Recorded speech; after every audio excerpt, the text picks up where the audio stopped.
Good morning students. Discuss करेंगे new exercise 23 line graph and linear graph. Graph कैसे बनाते हैं वो हमने जो लास्ट चैप्टर था उसके अंदर हमने पढ़ा था कि कोई कोऑर्डिनेट ज्योमेट्री के अंदर यही तो पढ़ा है कि कोऑर्डिनेट ज्योमेट्री के अंदर कोई पॉइंट्स गिवन है, उन गिवन पॉइंट्स को ड्रॉ करो पहले ग्राफ के अंदर, फिर उन गिवन पॉइंट्स को कनेक्ट करो एक दूसरे के साथ में। कनेक्ट करने पर अगर एक स्ट्रेट लाइन बन जाती है तो that is called line graph. Okay, और नहीं बनती है तो that is not a line graph. Okay, so start from exercise 23। Question number second से स्टार्ट करेंगे अपन। ठीक है, कुछ इंपॉर्टेंट क्वेश्चन मैं आपको बताता हूँ, ग्राफ कैसे ड्रॉ करना। और ये जो इस चैप्टर के बारे में मैं 2-3 चीज़ें कहना चाहता हूँ कि सबसे पहले तो ये इजी चैप्टर है, बहुत इजी चैप्टर है ना। तो और स्कोरिंग चैप्टर है, स्कोरिंग चैप्टर क्यों? क्योंकि इसके अंदर से एक 4 या 5 मार्क्स का एक क्वेश्चन जरूर आता है हर एग्ज़ाम के अंदर, जो हाफ ईयरली और ईयरली होगा तो, है ना। अगर सीटी हो, अगर पीए फर्स्ट है तो उसके अंदर भी 2 या 3 मार्क्स का ये क्वेश्चन तो दिया ही जाएगा इजीली, 2 या 3 मार्क्स का। और ये क्वेश्चन अकॉर्डिंग टू मी इस पूरे ईयर के अंदर आपको कम से कम 4 या 5 टाइम्स आस्क कर दिया जाएगा, 4 टाइम्स कम से कम पूछा जाएगा कहीं किसी टेस्ट में, किसी हाफ ईयरली में, किसी ईयरली में या किसी पीए में, कहीं पे भी पूछा जाएगा 4 टाइम्स। तो आपको ये सब चीज़ें ध्यान में रखते हुए इस चैप्टर को थोड़ा सा स्ट्रॉन्ग करना है। जो वीक बच्चे हैं उनको भी इस चैप्टर को बहुत स्ट्रॉन्ग करना चाहिए, क्योंकि वीक बच्चों के लिए स्कोरिंग चैप्टर है। कुछ चैप्टर्स आपको अगर समझ में कम आते हैं तो चल जाता है, बट ऐसे चैप्टर्स जो स्कोरिंग होते हैं उनको अच्छे से समझना होता है और बहुत ईजी होते हैं। तो let's see question number second. Consider the following input and output table and draw the line graph. Line graph draw करना है, इनपुट और आउटपुट आपको गिवन है, इनपुट एंड आउटपुट्स। इनपुट्स क्या क्या गिवन है? 1, 2, 4, 5 and 7 and their respective outputs are 2, 5, 11, 14 and 20। These are the respective outputs. आपको now use the graph draw to predict the outputs for the inputs. Okay, सबसे पहले आपको graph draw करना। तो solution देखो, सारी पॉजिटिव वैल्यूज है तो बस केवल ये प्लस वाले यूज करेंगे फर्स्ट क्वाड्रेंट ही। ओके, अब देखो इनपुट को अपन कंसिडर कर लेते हैं एक्स एक्सिस पर और आउटपुट को कंसिडर कर लेते हैं वाई एक्सिस पर। अगर आपको ठीक नहीं लग रहा हो तो आप ऐसा भी कर सकते हो, आउटपुट को एक्स एक्सिस पे कंसिडर कर सकते हो और इनपुट को वाई एक्सिस पे, एज यू विश, कोई प्रॉब्लम नहीं है। बट किसी भी एक को एक्स एक्सिस पे और एक को वाई एक्सिस पे कंसिडर कर लो। ओके, एक को एक्स एक्सिस पे और एक को वाई एक्सिस पे कंसिडर कर लो। अब देखो करते हैं। सो ये एक्स एक्सिस है आपका और it is Y axis. Let's see, ये ओरिजिन आपका। अब पहले ये देखना, आपको एक टर्म आती है इसके अंदर, स्केलिंग या स्केल। ये क्या होता है समझ लो एक बार। अब देखो, जब भी अपन पिछले कोऑर्डिनेट ज्योमेट्री में अपन ने कोई पॉइंट ड्रॉ करना था अपने को, तो हम क्या करते थे, या नंबर करते थे 1, 2, 3, 4, 5 ऐसे नंबरिंग करते थे ना। बट इस चैप्टर में नंबरिंग ऐसे नहीं होगी। क्यों नहीं होगी? उस चैप्टर में भी नहीं होगी। उस चैप्टर में भी अगर कोई पॉइंट आ जाए, कोई बड़ा पॉइंट आ जाए, मेरे को बताओ कि जैसे मान लो एक पॉइंट आ गया, जैसे अभी 1, 2, 3, 4, 5, 6, 7 है। अब मैंने एक पॉइंट दे दिया 25,2, ये पॉइंट ड्रॉ करके बताओ। तो ये पॉइंट कैसे ड्रॉ करोगे आप? ड्रॉ कर सकते हो, एक्स की वैल्यू 25 चाहिए, तो अभी तो 7 तक ही गई है, 25 तक पता नहीं पेज खत्म हो गया तो अपना, या मेरा बोर्ड पूरा फिलअप हो गया तो, और यहाँ 25 की जगह अगर 250 होता तो फिर क्या करता मैं? प्रॉब्लम है ना। तो 250 तक एक्स कहाँ से ले आऊँगा? तो फिर प्रॉब्लम है। तो मैं क्या करूँगा, ऐसे बड़े नंबर्स के लिए मैं कुछ स्केलिंग करता हूँ। ऐसे बड़े नंबर को रिप्रेजेंट करने के लिए स्केलिंग टॉपिक आता है।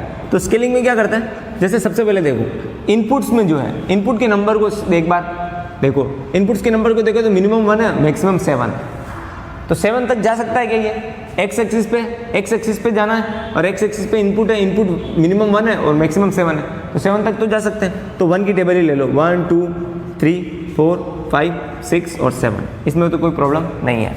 अब देखेंगे आउटपुट में देखो, आउटपुट वाई एक्सिस पे क्या स्केल करें, 2 मिनिमम 2 है और मैक्सिमम 20 है, तो क्या 20 तक जा पाएगा क्या, मैं लिखूंगा आगे से तो 7 8 तक ही खत्म हो जाएगा।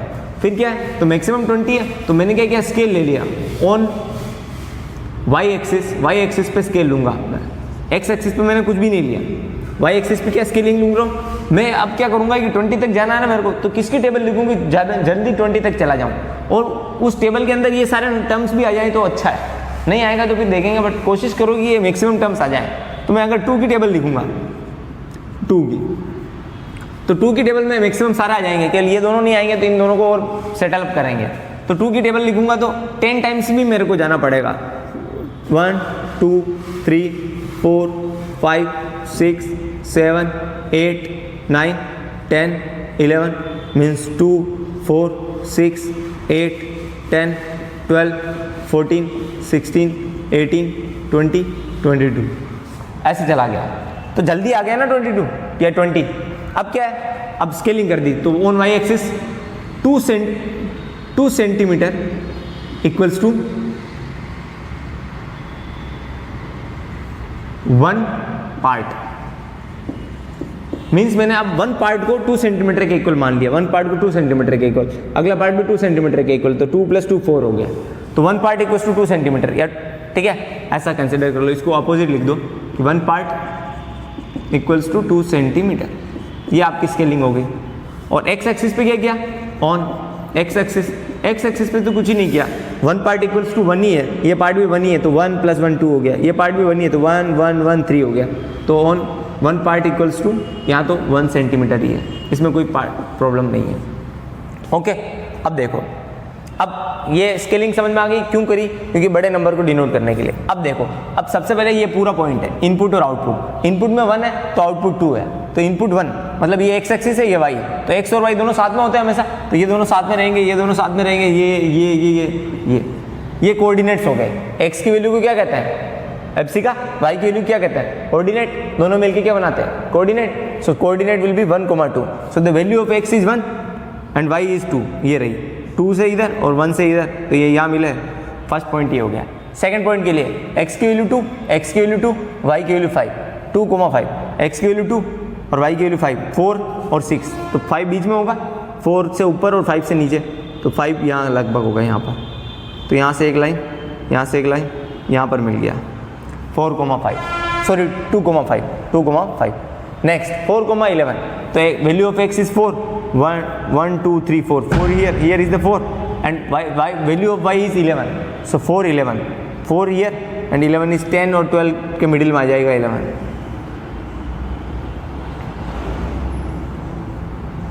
ये पॉइंट आ गया। Next 5, 14, 5 here and 14 is this।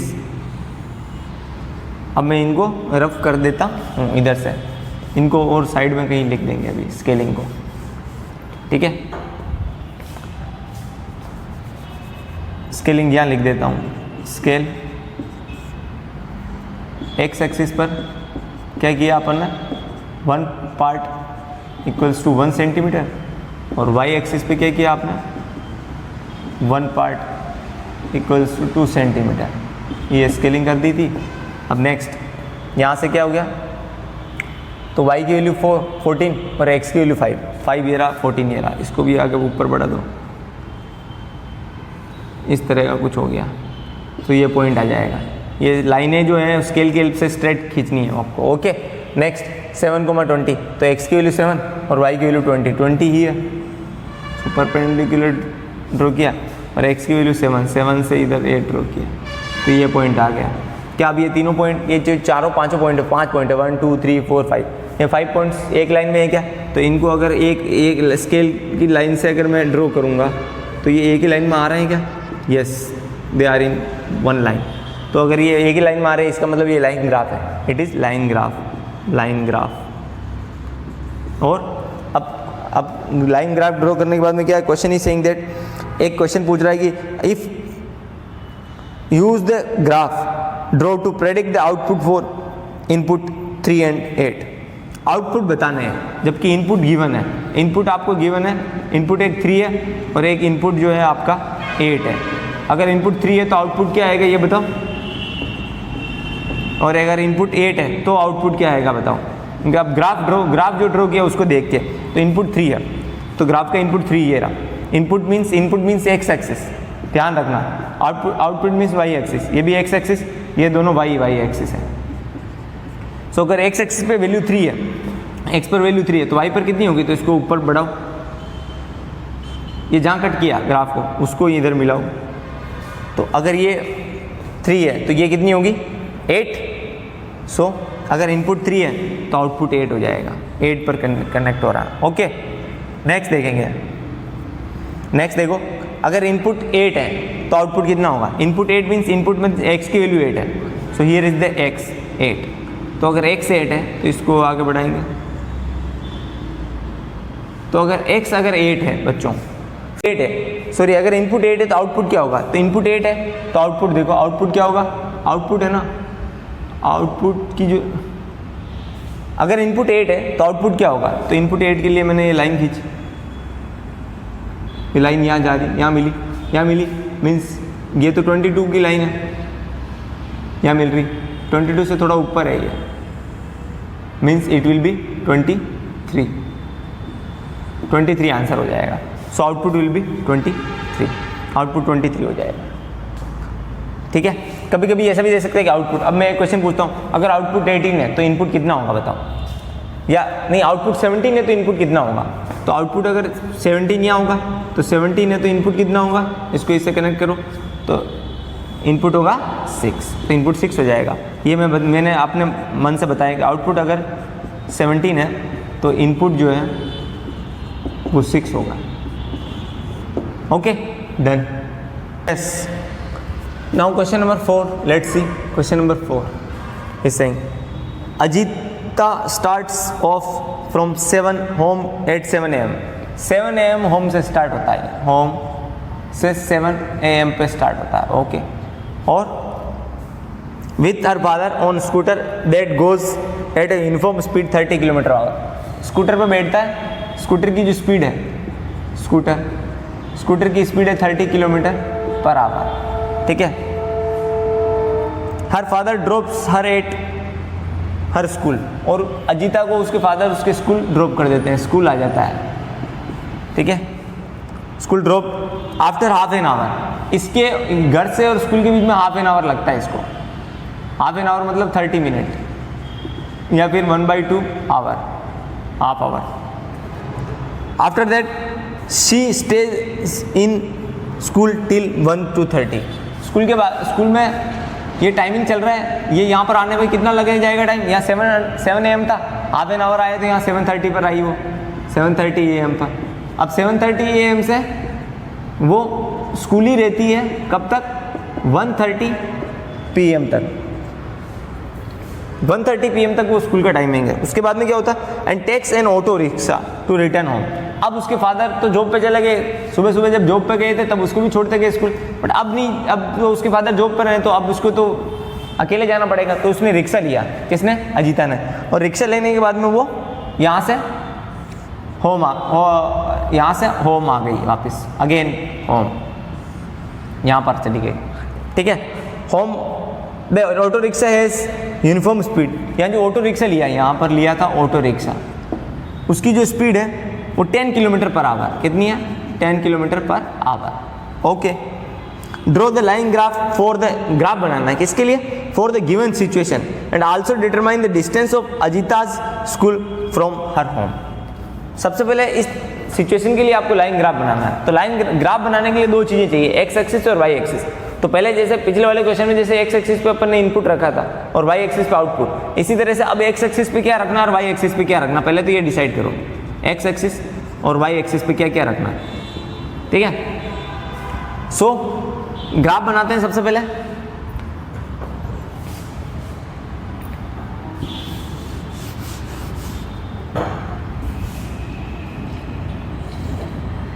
ये बना दिया ग्राफ, है ना, ये एक्स एक्सिस आ गया, this will be Y axis. 7 AM पर स्टार्ट हुआ तो कंसिडर करते हैं कि ये जो ये यहाँ वाला पॉइंट, इसको 7:00 AM कर देते हैं। अब तुम कहोगे यहाँ से क्यों नहीं स्टार्ट किया, यहाँ देखो यहाँ जीरो होता है, यहाँ हमेशा ओरिजिन है तो ओरिजिन पे हमेशा जीरो होता है, तो ओरिजिन से कुछ डिस्टेंस पर फर्स्ट पॉइंट पर मैंने ग्राफ पर मैंने 7 AM ले लिया, ठीक है। स्टार्टिंग पॉइंट है, स्टार्टिंग पॉइंट फर्स्ट पार्ट से लेते हैं, ठीक है, 7 AM से ले लिया। 7 AM पर वो कहाँ थी, होम, ठीक है। और 7 AM पर उसने कितनी डिस्टेंस ट्रेवल करी, स्टार्टिंग यहीं से होम से, तो 7 AM पर उसकी डिस्टेंस 0 थी, तो ये वहीं की वहीं थी, अभी होम पे ही है, यहाँ कहीं है। अब क्या हुआ, ये वाई एक्सिस पे मैंने डिस्टेंस ले रहा हूँ, वाई एक्सिस पे क्या है डिस्टेंस, और एक्स एक्सिस पे क्या ले रहा हूँ, एक्स एक्सिस पे प्लेस ले रहा हूँ कि प्लेस कहाँ पर पहुँची वो, तो प्लेस नहीं टाइमिंग, सॉरी टाइम ले रहा हूँ। सो एक्स एक्सिस पे टाइम ले रहा हूँ, वाई एक्सिस पे डिस्टेंस ले रहा हूँ। तो 7 AM पर जो डिस्टेंस है वो 0 है, मतलब ये अगर 0 है तो इसी के 7 AM पर लगा दिया पॉइंट। नेक्स्ट, अब क्या हो गया, होम से स्कूल जाती है तो हाफ एन आवर लगता है, तो हाफ एन आवर ये वाला मैं कंसिडर करता हूँ कि ये वाला जो टाइमिंग है ये 8 o'clock का, ये 9 का, ये 10 का, ये 11 का, ये 12 का, ये 1 का, ये 2 का और ये 3 का, ये टाइमिंग है। ये भी AM AM AM AM, ये PM PM PM और PM, ओके। अब देखो बच्चों, अब 7 AM से उसको स्कूल पहुंचने में 7:30 लग गया, मतलब 7:30 यहाँ होगा 8 और 7 के बीच में, 7:30 पे वो स्कूल पहुंच गई। स्कूल कितना डिस्टेंस पर है, ये डिस्टेंस कितनी है, तो डिस्टेंस बिटवीन, पहले डिस्टेंस निकालते हैं, distance between school and home equals to, distance का फॉर्मूला क्या होता है, स्पीड इनटू टाइम, ये फॉर्मूला होता है डिस्टेंस का, ठीक है। तो what is the speed, speed है 30 kilometre per hour, kilometre per hour में स्पीड है, ध्यान रखना किलोमीटर पर आवर। तो अब टाइम भी आवर के अंदर लिखना है, टाइम हाफ एन आवर, तो इसको 30 मिनट नहीं लिखना है, आवर के अंदर लिखना है, हाफ एन आवर। तो ये कितना हो जाएगा, 30 1 30 अपॉन 2 एज इट इज, 2 से 30 को डिवाइड कर दो तो 15, आवर से आवर कैंसिल हो जाएगा, तो किस में बचेगा, किलोमीटर के अंदर, मतलब 15 किलोमीटर डिस्टेंस है, कहाँ से कहाँ तक की, होम से स्कूल तक की। तो यहाँ मान लेते हैं ये फर्स्ट डिस्टेंस है 10 किलोमीटर, फिर है 20 किलोमीटर, फिर है 30 किलोमीटर। इधर मैंने 10 की स्केलिंग कर दी, लिख सकते हैं स्केल, स्केलिंग क्या की मैंने, on Y axis, on Y axis पे क्या स्केलिंग करी, 1 पार्ट इक्वल्स टू 10 किलोमीटर, ठीक है। और एक्स एक्सिस पे क्या किया, on X axis 1 part equals to, 1 part में कितने का गैप है, 1 आवर का, 7 से 8, 8 से 9, 1 आवर, ओके। अब देखो, तो 7:30 पर वो 10 किलोमीटर दूर जो स्कूल है वहाँ पहुँच गई है, तो 7:30 पर वो कहाँ है, 10 किलोमीटर दूर है, तो 10 इधर रहा, 7:30 ये रहा, तो ये वाला पॉइंट आ जाएगा। उसके बाद में देखो, स्कूल से 7:30 से लगाकर 1:30 तक वो स्कूल में ही रही, मतलब अभी भी घर से तो वो कितना दूर है, 10 किलोमीटर ही दूर है, तो अभी ये स्कूल में ही है। तो 7:30 से लगाकर कहाँ तक, 1:30 तक, तो 1:30 ये रहा, यहाँ 1:30, 1 और 2 के बीच में। तो इस टाइम तक जो है अजीता स्कूल में ही रही, मतलब 10 किलोमीटर दूर ही रही, मीन्स यहाँ पर ये भी अभी भी 10 किलोमीटर दूरी है, तो इसको भी आगे भी बढ़ा दिया और इसको भी आगे बढ़ा दिया, तो ये वाला पॉइंट मिल गया, ठीक है। नेक्स्ट, अब 1:30 से फिर बाद में ऑटो रिक्शा लेके ये कहाँ पहुँची, घर पर। तो अब वापस स्कूल से घर जा रही है, तो वापस 10 की डिस्टेंस कितनी कवर करनी है, 15 किलोमीटर ही, जाने में 15, आने में 15। अब 15 किलोमीटर डिस्टेंस ट्रेवल करनी है इसको, और स्पीड कितनी है ऑटो रिक्शा की, 10। तो स्पीड पता है और डिस्टेंस पता है, तो टाइम निकाल सकते हो। तो टाइम फॉर रिटर्न के लिए कितना टाइम लगेगा इसको, टाइम का फॉर्मूला होता है डिस्टेंस अपॉन स्पीड। डिस्टेंस कितनी है, 15 किलोमीटर पर आवर, स्पीड कितनी है ऑटो रिक्शा की, अब 10 से डिवाइड किया तो 1.5 आवर, मीन्स 1.5 आवर लगेगा। अब उसको समझ आ रही बात, तो मीन्स इसको 1.5 एन आवर लगेगा, 1.5 एन आवर लगेगा। तो मीन्स अब क्या है, 130 से 1.5 एन आवर ज़्यादा लगेगा। 1.5 एन आवर मतलब 1 आवर, इसका मतलब हो गया 1 our 30 minute.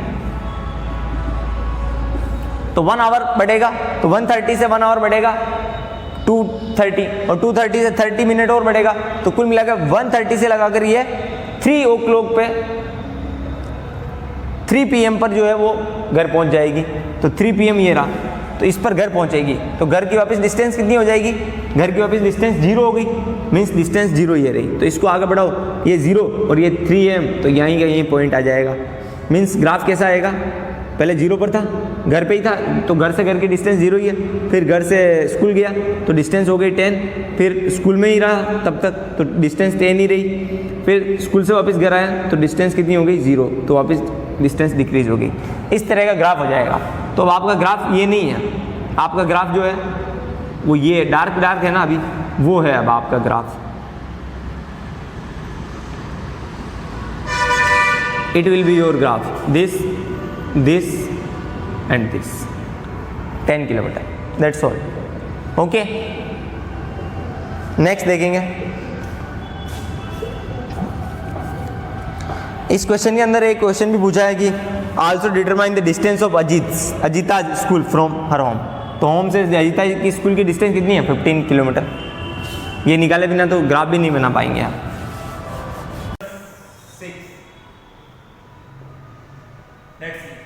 The following chart gives the growth in the heights given है और age given है आपको।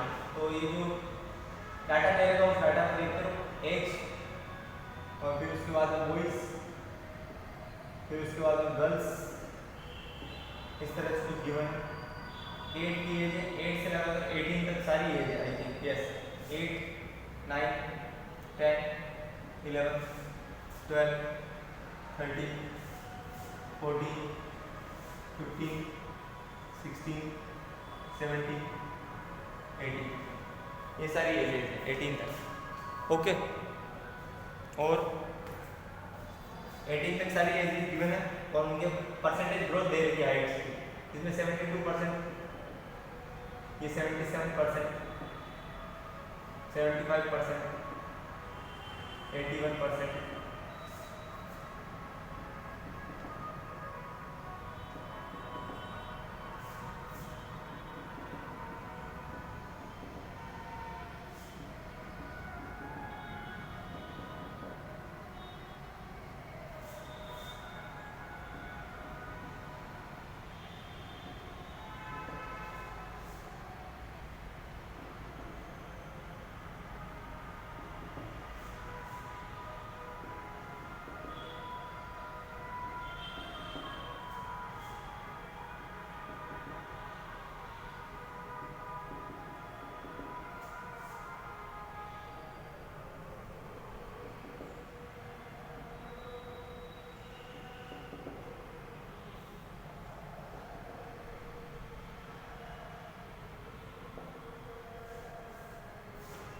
Yes students. क्वेश्चन नंबर 6 के अंदर आपको एजेस गिवन है स्टूडेंट्स, बॉयज और गर्ल्स की, और उनकी हाइट्स में कितना परसेंटेज इंक्रीमेंट है वो गिवन है। कि 8 इयर्स की एज में उसकी हाइट 72% हो जाती है, फिर 9 इयर्स की एज में उसकी हाइट जो है 75% हो जाती है। ऐसे गर्ल्स की 8 इयर्स की एज में हाइट 77, फिर 9 इयर्स की एज में जो हाइट है वो 81% हो जाती है। ऐसे ऐसे इंक्रीमेंट होता जाता है। अब आपको क्या करना है, एक ग्राफ बनाना है। एक ही ग्राफ के अंदर आपको बॉयज और गर्ल्स दोनों की हाइट किस तरह से इंक्रीज हो रही है वो बताना है। तो लेट्स सी, ग्राफ बनाना है सबसे पहले।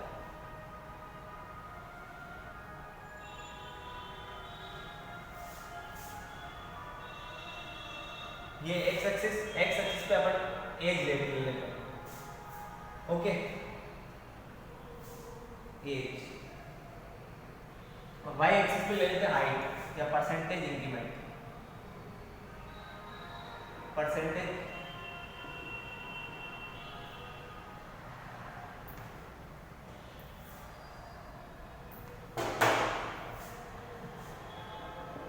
Increment in Heights.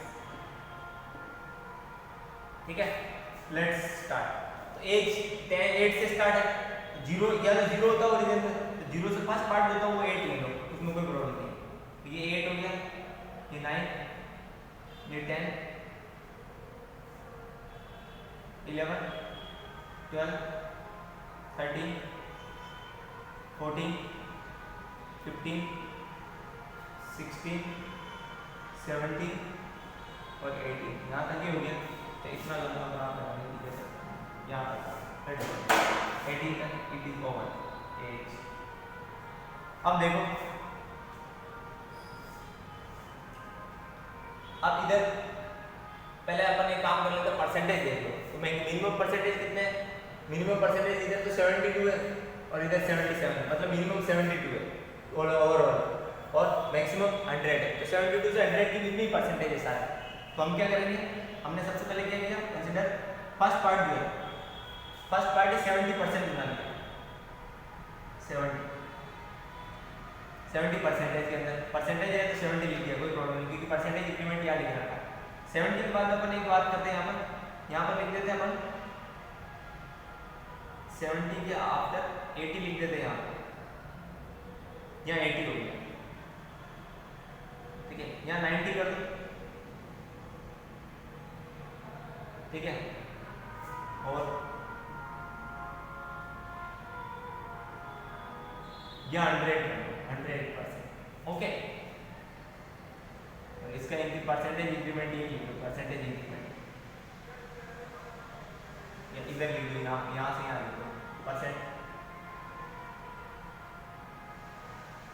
ये परसेंटेज इंक्रीमेंट है, यहाँ लिख दो परसेंटेज इंक्रीमेंट, ओके। अब देखो, अब ड्रॉ करते हैं 8 ईयर एज, ये सब एज इन ईयर में 8 ईयर एज के अंदर बॉयज जो है वो कितने परसेंटेज हाइट है उनकी? 72%। तो 72% क्या होगा, ये 75 हो जाएगा बीचों बीच, 75, यहाँ पर हो जाएगा 85, यहाँ पर हो जाएगा 95, ओके। तो देखो 75 और 70, आपने 72 चाहिए, 72 1 और 2, 72 यहाँ हो जाएगा। जहाँ 72 हो गया तो 8 ईयर्स की एज में 72, तो 72 और 8 से अपन ने परपेंडिकुलर ड्रॉ कर दिया, तो ये यहाँ मिल गया, पहला पॉइंट ये हो गया, ओके। ये अपन पहले बॉयज का बना देते हैं, पहले बॉयज का बना रहे हैं, ओके। नेक्स्ट 72 से 75, 9 ईयर्स की एज में 75, 9 ईयर्स की एज में 75 दिया ना, इसको आगे बढ़ाओ, इसको भी परपेंडिकुलर ड्रॉ करो, यहाँ आ गया ये बॉयज। फिर नेक्स्ट 10 ईयर्स की एज में 78%, 10 ईयर्स की एज में 78, तो 78 इससे थोड़ा सा 80 से थोड़ा नीचे होगा तो यहाँ पर हो जाएगा 78 और 10 ईयर्स की एज में ये वाला पॉइंट आ जाएगा। नेक्स्ट 11 ईयर की एज में 81, 11 ईयर की एज में 81, 80 और 81 जस्ट यहाँ होगा, तो ये 81 आ जाएगा 11 ईयर की एज, यहाँ पर आ जाएगा। Next one point is 12 year की एज में 84%, 12 ईयर की एज में in the age of 12 year it will be 84%, 85 से लेस देन होगा, तो यहाँ आ जाएगा, okay.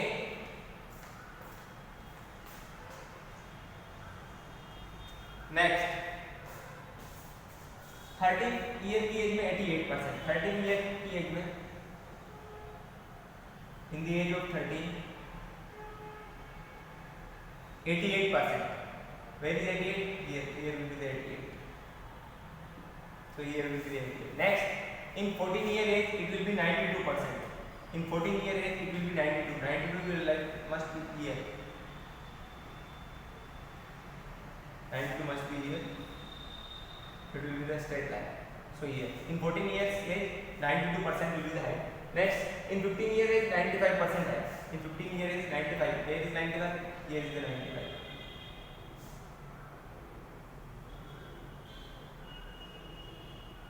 so it will be the point, okay. Next one 15 95 हो गया। अब 16 ईयर की एज में 98%, 16 ईयर की एज में 98 लगभग like clear, this is 98% in the age of 16,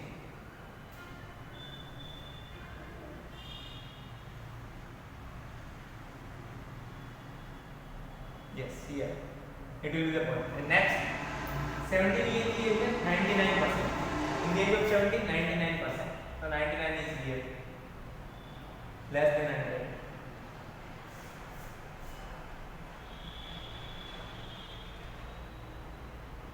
It will be the point. And next, in 18 years age, it will be 100. So in 18 years age, 100 for 18 years age. So it is the graph of boys height increment graph with respect to ages. So connect this, this, this, this, this, this, this, this, this, this and this. Okay, इस तरह का graph होना चाहिए. और 0 से 8 year की as में अपने को नहीं दे रखा तो नहीं ड्रॉ करना है. समझ आ रही बात?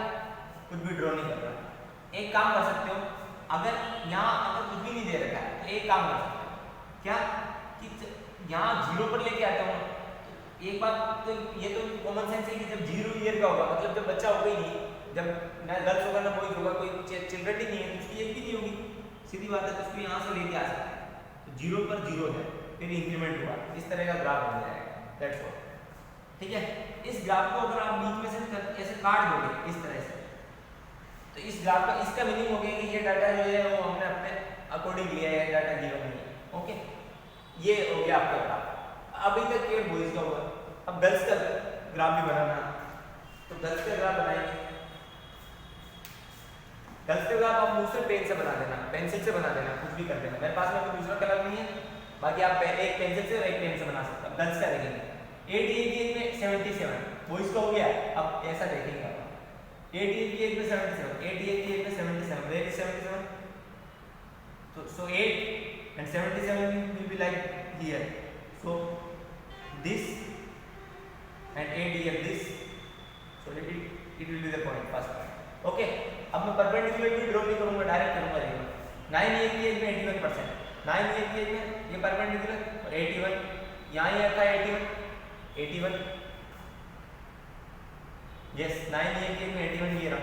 दिस इज 81, 9 ईयर की एज में इसको परपेंडिकुलर ड्रॉ किया यहाँ मिलेगा, ये पॉइंट आ जाएगा. नेक्स्ट 10 ईयर की एज में 84%, 10 ईयर की as 84 will be this will be 84 and 10 will be this will be the perpendicular, so it will be the point. Next, in 11 years 88, 11 years it will be 88, so it will be the 88, it will be the 88 line, 88% line, and it is 11, so the perpendicular meet at this point. Next one, in 12 years it will be 90, 12 years, so this will be the perpendicular, and where is the 90? 90 in 12 years it will be 91, sorry. So 91, where is the 91? Here will be the 91, it is 92, so here will be the 91 in the age of 12 years, so here will be the point. Okay. Next, in 13 years it's 95, 13 years it is the perpendicular, where is 95? This is 95, so it will be the point. Next, in 14 years 98, 14 years 98, so it will be the 98, so here is the point. Next, in 15 years 99, in 15 years it will be 99, so where this is the 99 line, middle line, so it will meet at this point 99. And next one, 16 years 99.5, in 16 years it will be 99.5, so 99.5 will between 100 and 99, so it will be in 16 years it will be 99.5, it will be the point. And next one, in 17 years it will be 100, in 17 years it will be 100, so 70 and 100 it will meet at here. And in 18 years it will be also 100, here meet here again, so it will be the graph. Connect these points.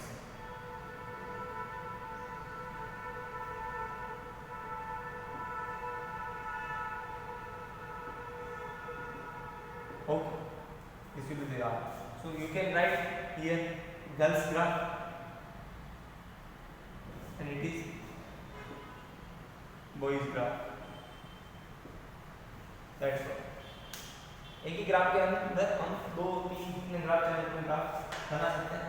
बस ये जो graph होना वो अलग अलग colour से हो तो थोड़ा अच्छा रहेगा समझ। That's all. Now question, there are questions from the graph. Question is saying in which year both the boys and girls achieve their maximum height. किस ईयर के अंदर मैक्सिमम हाइट उन्होंने अचीव की? तो मैक्सिमम हाइट ये तो यहाँ से डायरेक्ट बता सकते हैं, मैक्सिमम हाइट 100 है, तो बॉयज ने तो 100 अचीव करी 18 इयर्स की एज में, और गर्ल्स ने 100 अचीव करी 17 इयर्स की एज में. So for boys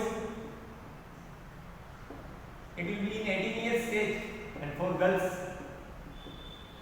it will be in 17 years age. First part का आंसर तो ये. सेकंड पार्ट, और अगर ये क्वेश्चन ऐसा पूछ रहा है in which year both the boys and girls, दोनों ने कब करी, तो दोनों का अगर कॉमन पॉइंट ढूंढना होगा तो फॉर बोथ इन 18 ईयर्स, तो दोनों ने तो 18 ईयर्स में करी, क्योंकि इसने तो 18 इसने 17 में करी बट इसने नहीं करी, तो दोनों नहीं हुआ, बट दोनों ने जब मैक्सिमम एज अचीव करी वो 18 ईयर्स की एज में. सो फॉर बोथ 18 ईयर्स, और for particularly for boys 18 and for girls 17. Second part, let's see who grows more faster at puberty 14 to 16 of age. 14 to 16 की as के अंदर 14 का where is 14 is here and where is 16 is here. In between 14 to 16 who is more faster growing? Okay, so in 14 and in 16, so this is the graph of boys and 14 to 16, 14 to 16, this will be the graph of girls. So girls के graph में 14 से 16 के बीच में कितने का increment हुआ? देखो 14 गर्ल्स के ग्राफ में 14 से लगाकर 16 के बीच में गर्ल्स में इंक्रीमेंट हुआ 98 to 99.5. So in between 14 to 16 year girls growth कितनी हुई? गर्ल्स ग्रोथ इन हाइट वो हो गई 99.5, हुई लास्ट 98 से 99.5 मींस 99.5 माइनस 98 मतलब 1.5% ग्रोथ बॉयज गर्ल्स के लिए. और फॉर बॉयज के लिए कितनी हुई? बॉयज के लिए 98 16 ईयर होगी और 14 ईयर्स में 92 तो 98 minus 92 it will be 6% growth. तो ज्यादा ग्रोथ किसकी हुई? बॉयज की हुई, गर्ल्स की हुई. In between 14 to 16 year, 14 to 16 year के बीच में तो ज्यादा ग्रोथ जो है वो बॉयज की हो रही है. ओके,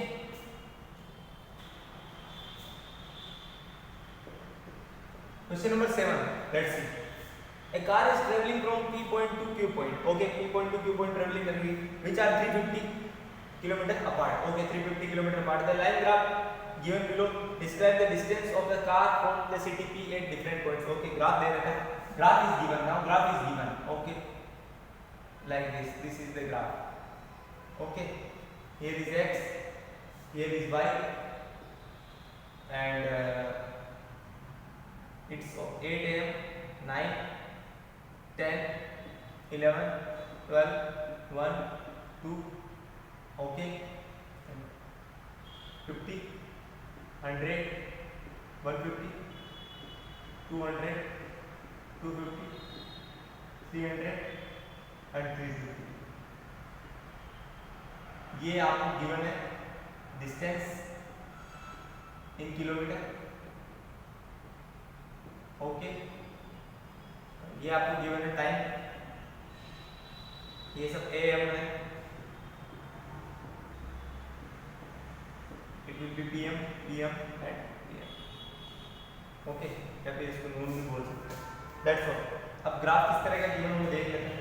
8 से स्टार्ट होगा 9 तक, 9 पर 50 लगते हैं यहाँ पर, फिर उसके बाद में 9 से 10 पे 150 चला गया, 10 150 ये यहाँ चला गया ग्राफ. 10 से 11 के बीच में 200 चला गया, 11 पर 200 यहाँ चला गया. फिर 2 आवर्स तक 1 आवर तक वहीं रहा, 1 आवर 12 आवर तक वहीं रहा. 12 will be at same place. After 12 to 1 it will 275. raised to 75 like this. This is given 100 to 75. Okay.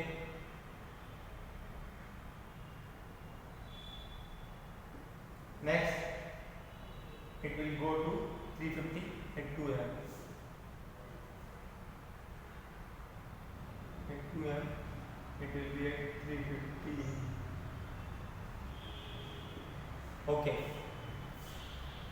Now there are some questions. Question number first. What information is given on the two axis? Two axis के ऊपर क्या क्या information given है? So on x axis क्या information given है? Time. On y axis respective distance. Distance given है कि 8 बजे उसने कुछ भी डिस्टेंस ट्रेवल नहीं करी, 9 o'clock में उसने 50 किलोमीटर की डिस्टेंस ट्रेवल कर दी, ये किलोमीटर पर है। फिर 9 से 10 के बीच में उसने 50 से वो 150 पर चला गया, मतलब 9 से 10 के बीच में उसने 100 किलोमीटर की डिस्टेंस ट्रेवल करी। तो इधर रेस्पेक्टिव डिस्टेंस ट्रेवल जो कवर करी वो हो रही है टाइम चेंजिंग के साथ। पार्ट 2 देखो, from where and when did the car begin its journey? कहाँ से स्टार्ट करी और कब स्टार्ट करी? तो स्टार्ट तो करी 8 am। तो स्टार्टिंग टाइम तो है इसका, starting time 8 am and from where, कहाँ से स्टार्ट करी? सो ये तो क्वेश्चन में लिखा हुआ फर्स्ट में देखो, ये car is travelling from city P to city Q. तो स्टार्टिंग कहाँ से करी? स्टार्टिंग पॉइंट है सिटी पी से स्टार्ट किया। Okay, so when and where. Third part देखेंगे, how far did car go in first hour? First hour के अंदर 1 घंटे के अंदर कितनी डिस्टेंस ट्रेवल करी कार? तो 8 में स्टार्ट हुई तो 9 बजे तक कितने डिस्टेंस ट्रेवल करी? 50 kilometre distance travel. Next, fourth question देखो, how far did the car go during first second hour? Second hour के अंदर कितनी डिस्टेंस ट्रेवल करी? तो ये फर्स्ट आवर था, 8 से 9 फर्स्ट आवर, ये सेकंड आवर। तो सेकंड आवर के अंदर कितनी डिस्टेंस ट्रेवल करी? तो 9 से 10 के बीच में, 9 पर 50 पर था और 10 पर 150 पर हो गया। तो 50 से 150 मींस 100 किलोमीटर की डिस्टेंस ट्रेवल करी। तो in second hour 100 kilometre distance travel, 100 kilometre की डिस्टेंस ट्रेवल। और इसके पार्ट फर्स्ट एक और पार्ट पूछा इसके अंदर, second hour and third hour. Third hour के अंदर कितनी डिस्टेंस ट्रेवल हुई? तो ये फर्स्ट आवर, ये सेकंड आवर, ये थर्ड आवर। थर्ड आवर है 10 से 11 के बीच का। तो 10 पर 150 पर था और 11 पर कहाँ चला गया? 200 पर। मींस 150 से 200 मींस 50 किलोमीटर की डिस्टेंस ट्रेवल करी थर्ड आवर के अंदर। In third hour 50 kilometre distance travel. Okay, fifth part देखो, was the speed same during first 3 hours? क्या फर्स्ट के 3 आवर्स में स्पीड सेम है क्या? तो स्पीड कब सेम होगी? स्पीड अगर स्पीड सेम है इसका मतलब क्या है कि फिक्स टाइम के अंदर फिक्स डिस्टेंस कवर हो रही है। अगर मेरी स्पीड फिक्स है तो 1 आवर, पहले फर्स्ट आवर के अंदर मैं 50 किलोमीटर की डिस्टेंस ट्रेवल कर रहा हूँ, तो अगले 1 आवर के अंदर भी 50 किलोमीटर की डिस्टेंस ही ट्रेवल करूंगा अगर स्पीड सेम है। तो याद देखो, फर्स्ट 1 आवर के अंदर डिस्टेंस कितनी ट्रेवल करी? इन फर्स्ट 1 आवर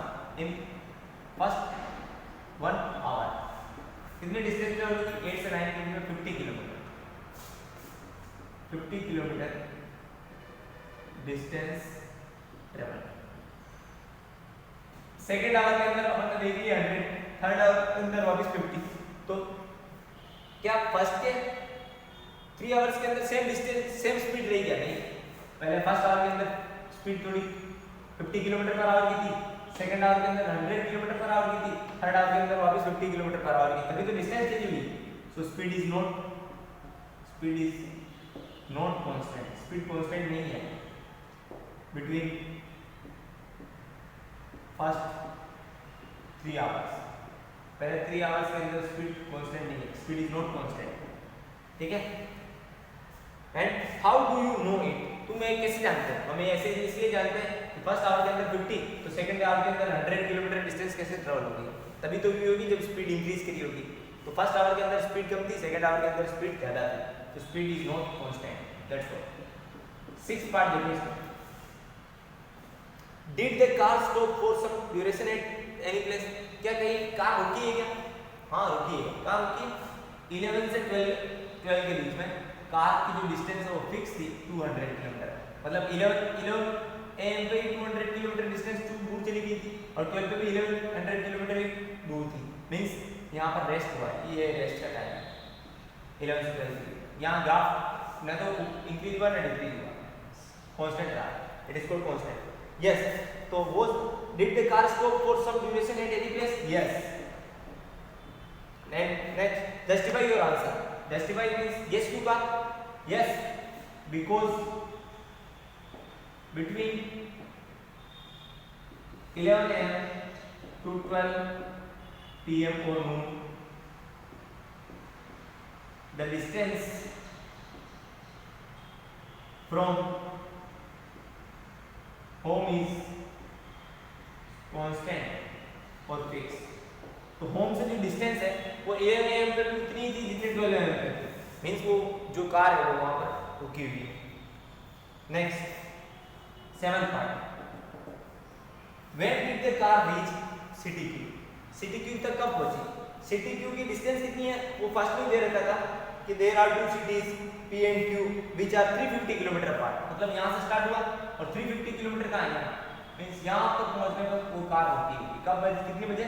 2 PM पर। यस, तो question is when did the car reach at city Q?